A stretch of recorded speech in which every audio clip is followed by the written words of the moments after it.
Here. This is going to be episode 2 of our Who Are People series, and today we're going to be meeting with our good friend Kate Weber, who is a radio personality.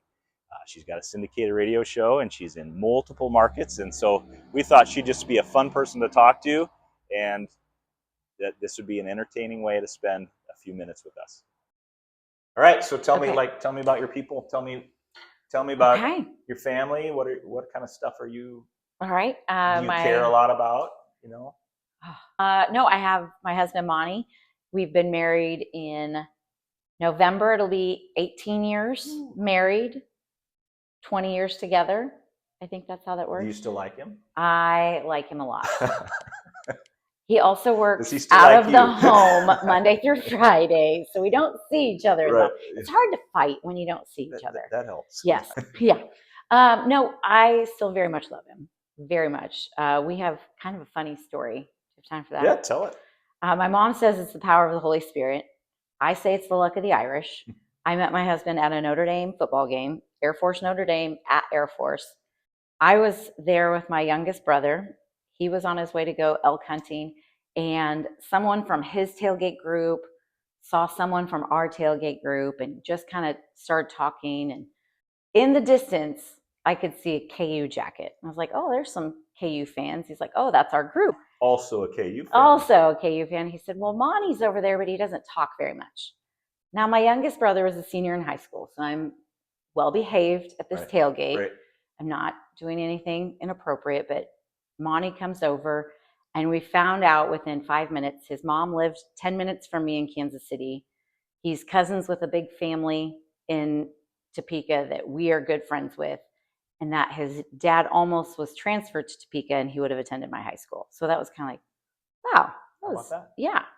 So he goes into the game, and it was a very much like a Hallmark movie moment where he like looked back and smiled and kept on going.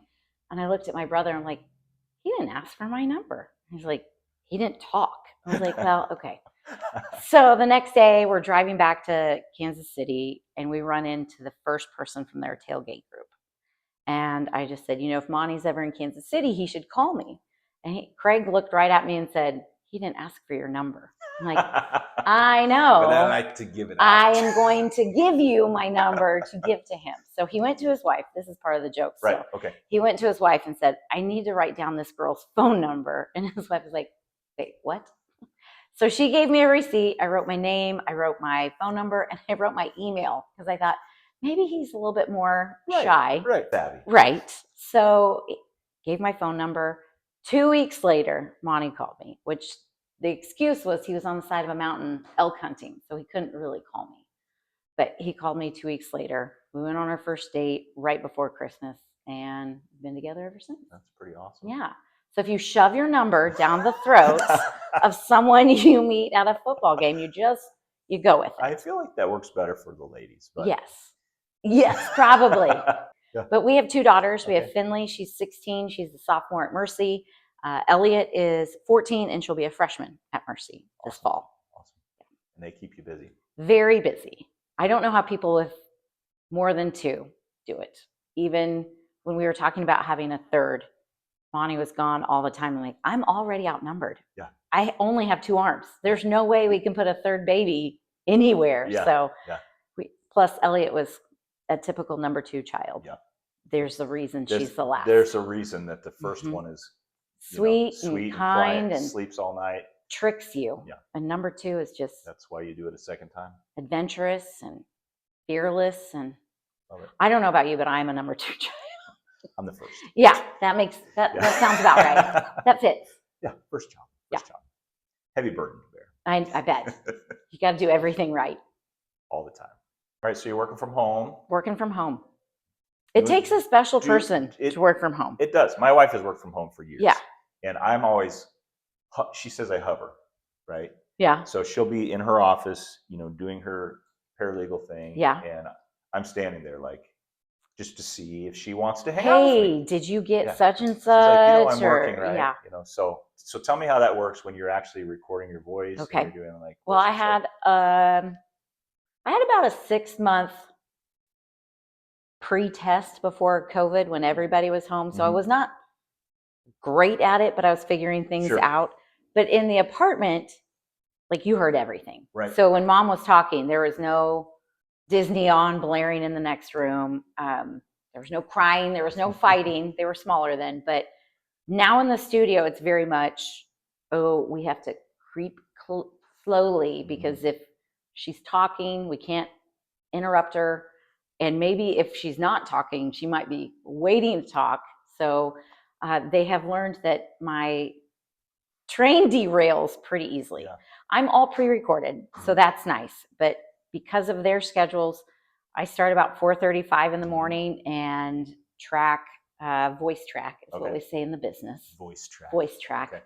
Just track a couple of stations. I have one morning, I have 5 midday shows, and I have 4 afternoon shows. So I've got a little bit of a window that I can space things out. Most of my stations, I could track within like 2 minutes and it'll still go through. But there are some stations that I have to be at least an hour and 15 minutes ahead. So those days you have to kind of like have your stuff together. Be organized. Yes. Yeah. So that has changed dramatically working at home. That, just kind of fly by the seat of your pants, but now it's a little bit more. So work early, get kids up, get them out the door, come back, work a little more. If there are things that still need to be done, like grocery shopping, I try to do that before I pick up kids because then it's practice and all the things afterwards. And yeah. So is there a look that you give them when they're making a noise that? There used to be, because they could like peek around the corner. Yeah. Now my back is to the door. Okay. So I can kind of hear creeping, and I'm trying so hard to finish what I'm talking about without stuttering or anything. And I've gotten, I'll say 8 out of 10 times I can keep going. The other times I'm like, okay, well, that was stupid. I can't finish it. What do you need? There's a look. I'm so sorry. Like, I'm working, right? I'm working here in this space. But I've really struggled because your wife has a very important job. She does. Very important. My job is a job. It's a job. I get paid. But like when I say, gosh, it was such a long day, my kids give me a hard time. I'm like, oh, did you have to talk about Taylor Swift today? Or did you have to talk about what the Florida man is doing? I'm like, and there were a lot of community events, or there's a lot of things that are local that I had to talk about. But there are days when you don't want to talk. Yeah. You want to put your head down and you want to just work. I don't get to do that very often. Yeah, I get it. I got to talk. I get it. Whether my mouth is working or not, those days take a little bit longer. I've interviewed Ed Asner. That's my big one. Okay. Not a lot of people know Ed Asner, but I love him. Yeah. I got to interview Matthew and Gunnar Nelson and meet them, Ricky Nelson's sons. I had the Trapper Keeper in 4th grade. It was a big deal to me. Yeah. I got to meet Dirk Bentley a couple times, Scotty McCreery. A lot of smaller names that you're like, oh, these guys are gonna be big, right? And then they didn't really do anything. Then they didn't, but they should have. But they should have. Yeah. Mostly in the country. Easton Corbin. I'm trying to think if there's anybody else. Dirk Bentley is probably the most that I've met, but Ed Asner is the one that I'm like, I got to meet. I talked to Ed Asner, so I get to meet him. You keep those audio files for yourself so you can say. I know I have them somewhere. Somewhere. Yeah. Pretty cool. So as I'm putting this together, I'm like, okay, so why this person? And people might be like, well, why Kate?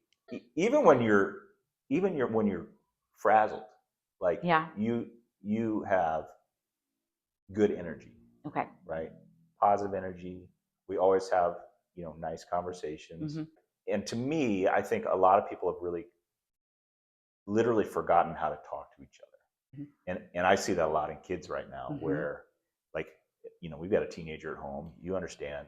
The last time we had an overnight at our house, we said, no phones. Yeah. So there was a sign on the door that said, no cell phones, put your phone in the bowl in the kitchen. Yep. And we thought, well, let's just see, how that goes. Because you just observe the kids don't talk anymore. No. And that's part of what you're doing for a living. So I just thought that'd be a great conversation. Yeah. Have you noticed that? Well, for sure. And I used to joke, one of my really good friends lives in the middle of nowhere, and there was never a quick visit with Stacy. Right. Because she was stay at home, the adults. So when you saw her, she talk. She had all the things. All the things. Yeah. I am now Stacy. I talk to my dog. Dog does not talk back. So I will be at the chiropractor's office just talking. I'm like, they have to work. You have things to do. Right. Keep moving. Right. But I also, with our teenagers, eye contact is huge. And we have talked about even when they order food at restaurants. Eye contact, may I please, thank you, speaking loud enough. It's a loud environment. You have to speak up and they have to hear you. You might not get the food you want because they didn't hear you well. Well, your girls are quiet. I mean, I have a quiet and I have a talker. Well, especially Finn. Finn is quiet. But I do a lot of carpool, and it is painful sometimes of how silent it is, that I am one of those people that I feel the silence. It's okay to not talk, to say anything. You don't have to say anything. You don't have to say anything. But yeah, that's a challenge though. Like, how do we get these kids to know how to interact with one another? And with us, you know, eye contact is a big deal at our house too. It's like, give me your eyes. Like and for me too, and my staff has learned, Nicole particularly, you know, over many, many years. Lauren gets it now. Sure, if I'm not looking at you, I'm probably not even hearing you. Or I'm only hearing like little bits of what you're saying. So that's such a huge thing. Well, I also think as I celebrate more birthdays, I have spent a lot of years in headphones. If I'm not looking at you, or if your body is not facing me, I have no idea what you just said. But we definitely, especially in the car, when the windows are open or the music's on, I'm like, you have to speak louder so I can hear you. Yeah. That was a challenge for me during COVID. You know, I went and had my hearing tested because I couldn't hear people with masks on. And I think we realized, you know, that made me realize that we need to see each other's faces, facial expressions. We need to see how their mouth is moving to accurately hear, you know, whether you've got a hearing issue or not. And so that's just one of those things. Well, there's only so much you can communicate with your eyes while you're like, for sure. So I'm a person that likes, you know, I have favorite quotes all the time. You know, that some of them kind of guide my life a little bit. And so I thought, you know, do you have a favorite quote or a mantra, something like that? Yes. We were, our basketball coach in high school was big into the positive mental thinking, and we would get pregame packets with quotes, but also things about the team we're going to see. But there was one quote that's always stuck with me. And I think it stuck with me for the message. I think it stuck with me for who said it, because he's a Notre Dame icon. Yes. And I think it's just always stuck with me because it's not just sports related, that you can relate to it in whatever situation you're facing. And Lou Holtz, who I did get to meet a long, long time ago. Don't tell me how rocky the sea is. Just bring in the damn ship. Which I think my coach even like asterisked out damn. But once I was like, that's not what he really said. That's not what he said. Give it to us raw. Yes. So I'll say, Lou Holtz, don't tell me how rocky the sea is. Just bring in the damn ship. Which for someone who struggles a little bit with anxiety, I don't want to talk about it. I want to do it. Like, it's going to be hard. Let's just do it. Or like, let's just jump in and see, trial and error type of thing.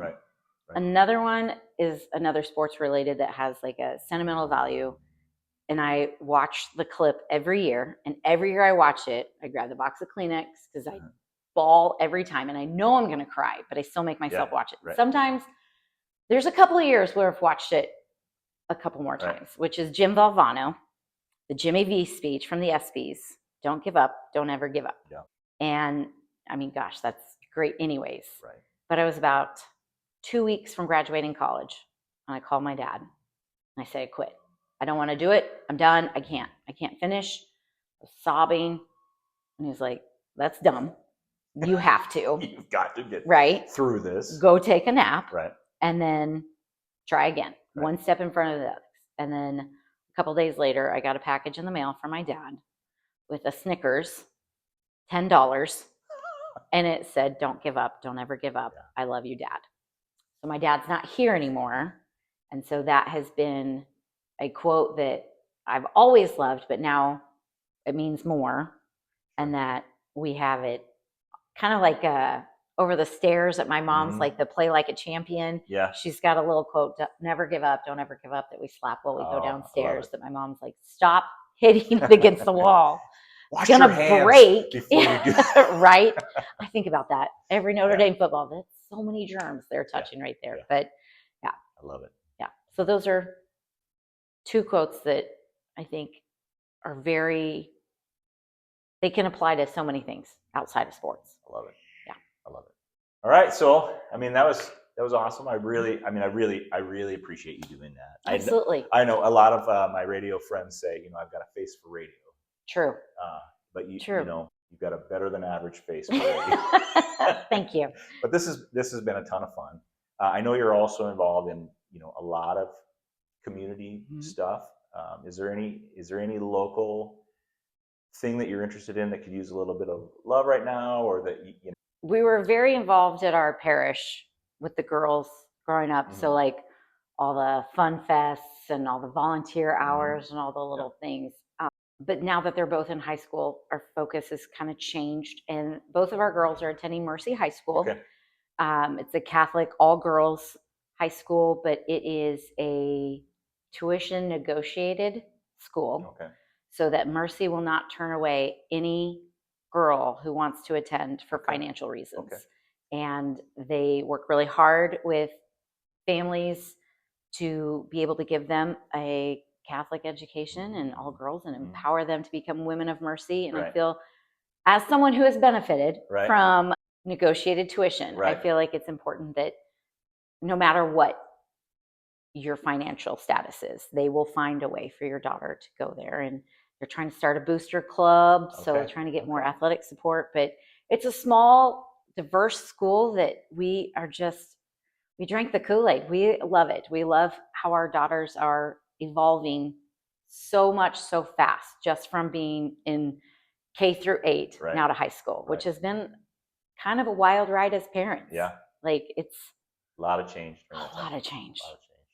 Things that I don't remember, like as a teenager. Like I don't remember that much of a change. It was fine. Yeah. No, there's so much. We did that years ago. It's hard to remember. I know. So, yeah. Yeah. So Mercy High School could use any love, send a especially check their way or something like that. Negotiated tuition, or just even supporting the arts or the athletics. Yeah. Very cool. Yeah. Well, thanks so much. Thanks. I got all my morning shows done. I got a couple afternoons, 2 commercials. Yeah. Okay.